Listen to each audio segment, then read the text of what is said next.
Hörmətli tamaşaçılar, məlumatlısınız ki, bir neçə gün bundan öncə Ermənistan Vətəndaş Cəmiyyətinin nümayəndələri, dəqiq desəm, 5 eksperti Bakıda səfərdə olub.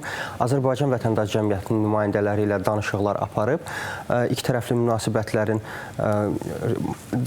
davam etdirilməsi istiqamətində. İndi isə Ermənistandan daha bir maraqlı açıqlama gəldi. Ermənistan parlamentinin spikeri Alen Simonyan artıq Bakıya gəlmək istəyir. Bununla bağlı parlamentdə jurnalistlərə açıqlama verərkən deyib və bildirib ki, ilk fürsətdə və ilk uyğun bir zamanda Bakıya getməyə hazıram. Eyni zamanda Azərbaycanlı parlament spikeri Sabə Qafarovanı da uyğun bir formatda Ermənistana dəvət etmək istəyir Ermənistan parlamentinin sədri. Amma dəvət olunmalıdır ki, o gəlsin, doğrudurmu? Yəni ilk uyğun bir zamanda deyil də dəvət olunduğu halda gələ bilər, dəvət olunduğu halda ilk uyğun bir zamanda gəlməyi düşünür Ermənistan parlamentinin spikeri və görünən odur ki, Ermənistan Vətəndaş Cəmiyyətinin nümayəndələri buradan İrəvana qayıdanda xoş aura ilə qayıdıblar və yüksək fikirdə qayıdıblar. Burada təbii ki, Azərbaycanın necə bir ölkə olduğundan, necə qonaqpərvər olduğundan xəbər verir. Digər tərəfdən bilirsiniz ki, bu günlər ərzində Qırğız Respublikasının paytaxtı Bişkekdə KMTT-nin növbəti iclası keçirilir. Ali səviyyədə keçirilən iclasdır. Dövlət başçıları iştirak edir həmin iclasda və bir neçə gün bundan öncə biz bildirmişdik ki, Ermənistan rəsmi olaraq bu sammitdə iştirakdan imtina eləyib. Rusiya prezidenti Vladimir Putinin köməkçisi Yuri Uşakov məlumat vermişdi bu barədə. Məhz bundan sonra mətbuatda yenidən bu mövzu alovlandı ki, Ermənistan yekunda bu təşkilatdan ümumiyyətlə ayrılır, çıxır, yoxsa hələ də fəaliyyətini davam elətdirəcək. Çünki bu artıq neçənci səfərdir ki, Ermənistan yüksək səviyyəli sammitdə iştirakdan imtina eləyir. Amma görünən odur ki, verilən açıqlamalardan biz belə başa düşürük ki, hələ Ermənistanın daxilində belə bu suala konkret cavab tapmayıblar. Çünki rəsmilər fərqli fikirdədir. Məsələn, Ermənistanın Xarici İşlər Nazirinin müavini Naçakan Safaryan qeyd edib ki, hazırda Ermənistanın KMTT-dən çıxmaq kimi bir fikri yoxdur, gündəmdə deyil bu məsələ. Sadəcə Ermənistan elə bir mövqedə qərarlaşıb ki, biz, yəni Ermənistan iclaslarda iştirak etmir, amma qəbul edilən qərarlara da mane olmur, qərarlar qəbul edilir və hazırda İrəvan bu siyasi xətti izləyir, yəni öz maraqlarından və yaranmış vəziyyətdən çıxış edərək öz siyasətini yürüdür. Amma parlament spikeri Alen Simonyan tamam fərqli fikirdədir. O bildirib ki, Ermənistan faktiki olaraq bu təşkilatda artıq yoxdur və bundan sonraki iştirakı da sual altındadır. Hüquqi məsələlər isə deyir, qarşıdakı günlərdə özünü göstərəcək və görə Ermənistan qalacaq bu təşkilatda, yoxsa yox. Siyasi şərhçilər, ekspertlər isə bildirirlər ki, hazırda bu proses ümumilikdə Nikol Paşinyan bu prosesi seçki ərəfəsində daxili auditoriyaya mesaj vermək üçün belə bir addım atır. Mən davam eləmək istəyirəm bizim növbəti xəbərlərimizdən.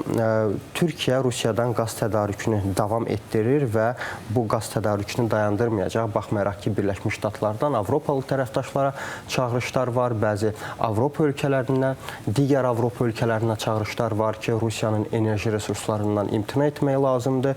Çünki bilirsiniz, Rusiya məhz enerji resurslarının sayəsində oradan əldə edilən gəlirin hesabına daha çox bugün Ukraynada müharibəni davam elətdirir. Amma Türkiyə deyir ki, Türkiyə tərəfi deyir ki, Rusiya həmişə Türkiyənin etibarlı enerji tərəfdaşı olub və belə qalacaq bu proses. Hazırda iki tərəflər arasında heç bir böhran yoxdur və gələcəkdə də belə bir böhranın olması gözlənilmir.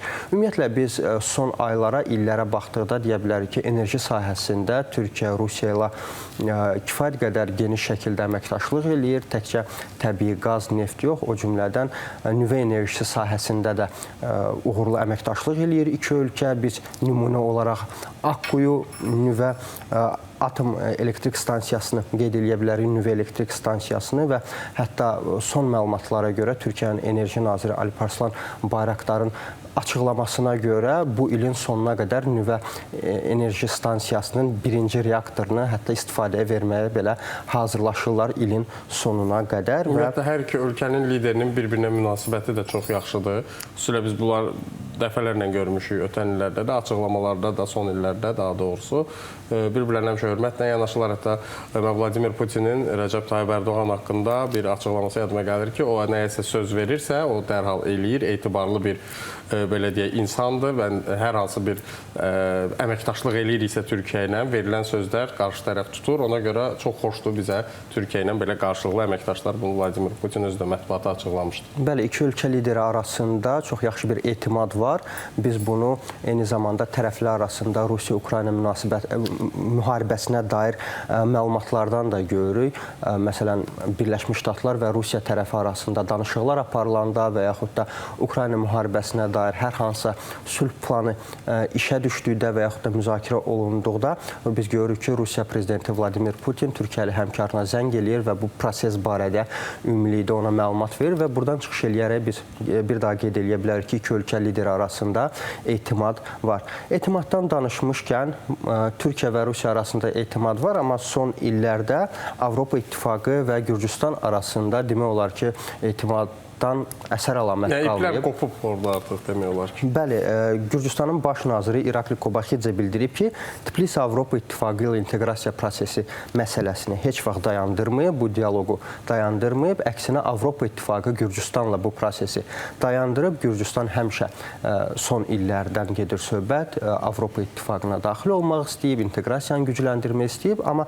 Kobaxidze'nin bildirdiyinə görə 2024-cü ilin 27 iyun tarixində məhz Avropa İttifaqı sənəd şəklində bu dialoqu dondurub və bunu Gürcüstanın üzərinə atıb. Amma Kobaxidze o fikirdədir ki, biz prosesi davam etdirməyə hazırıq və bizim konstitusiyamızda maddələr var ki, biz Avropaya inteqrasiya etmək istəyirik və buna can atırıq. Eyni fikirləri ölkənin Xarici İşlər Naziri Maka Baçarishvili də bildirib və qeyd edib ki, biz istənilən çətin danışıqları aparmağa hazırıq növbəti aylarda, illərdə və Avropa inteqrasiya prosesini davam etdirmək istəyirik.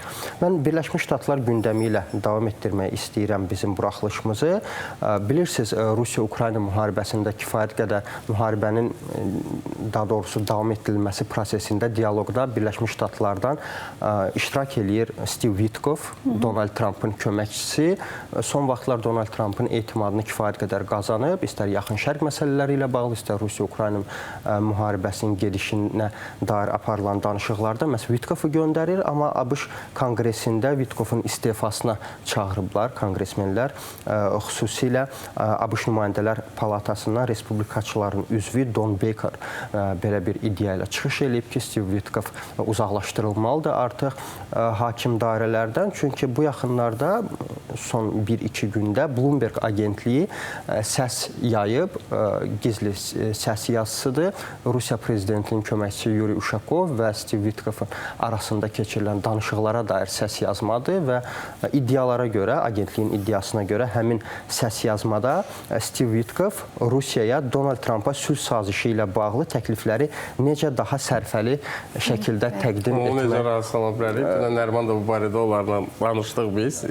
Kifayət qədər yaxşı dialoq olub, qarşılıqlı bir-birlərini tərifləyiblər. Hətta deyiblər ki, el eləyək, cənabların yanında da hörmətimiz artsın, filan şey filan cür eləyək, bəhmən şey bəhmən cür. Maraqlı bir dialoq idi. Buna görə də Witkoffu Rus agenti kimi adlandırır bir sıra beynəlxalq. Bəli, itham eləyirlər onu və bildirirlər ki, Witkoff açıq şəkildə bu prosesdə Rusiyanı dəstəkləyir.